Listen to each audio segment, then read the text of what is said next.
कहानी सच का सबूत।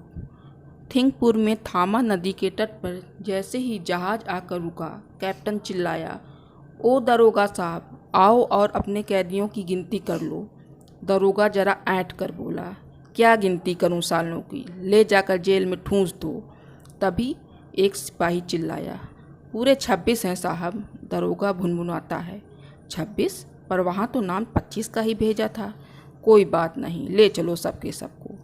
25 कैदियों की गिनती के बाद 26वां कैदी बॉब चुपचाप उन सभी के पीछे चल दिया और थिंकपुर की अंधेरी कोठरी में ठूस दिया गया।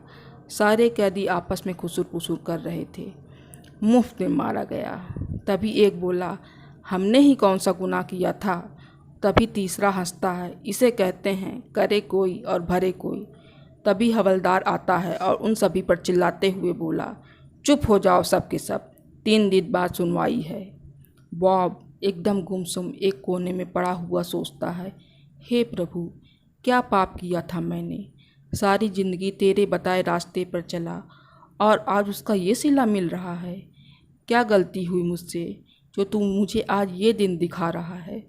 सुना है तेरे दरबार में देर है पर अंधेर नहीं, तो फिर आज ये अंधेर क्यों? क्यों प्रभु, क्यों मेरे साथ ही क्यों? आज तीसरा दिन था। आज सुनवाई, फिर जुर्म साबित होने पर सज़ा। जज साहब आए, सुनवाई हुई और जब बॉब की बारी आई तो जज ने उससे पूछा, तुम्हें अपनी सफाई में कुछ कहना है? बॉब बोला, मैं निर्दोष हूँ जज साहब।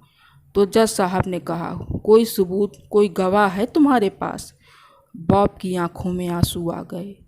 उसने ऊपर आसमान की तरफ देखा और बोला, हे प्रभु, आज मेरे पास अपनी सच्चाई को साबित करने के लिए कोई भी सबूत नहीं है। और उसने जज से कुछ भी नहीं कहा। कल सारे कैदियों के साथ उसे भी फांसी की सज़ा सुनाई गई।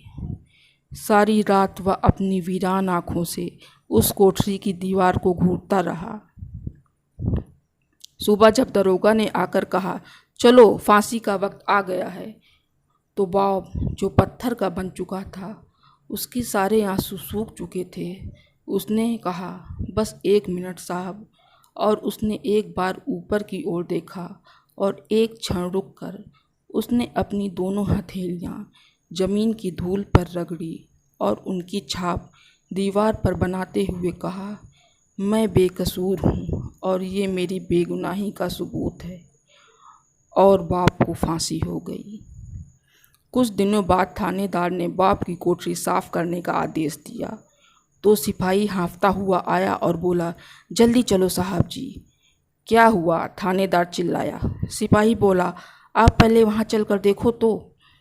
बॉब की कोठरी में पहुंचकर थानेदार ने देखा। लाख मिटाने पर भी बॉब की हथेलियों की छाप नहीं मिट सकी। उसकी बेगुनाही का इससे बड़ा सबूत भगवान भी नहीं दे सकता था।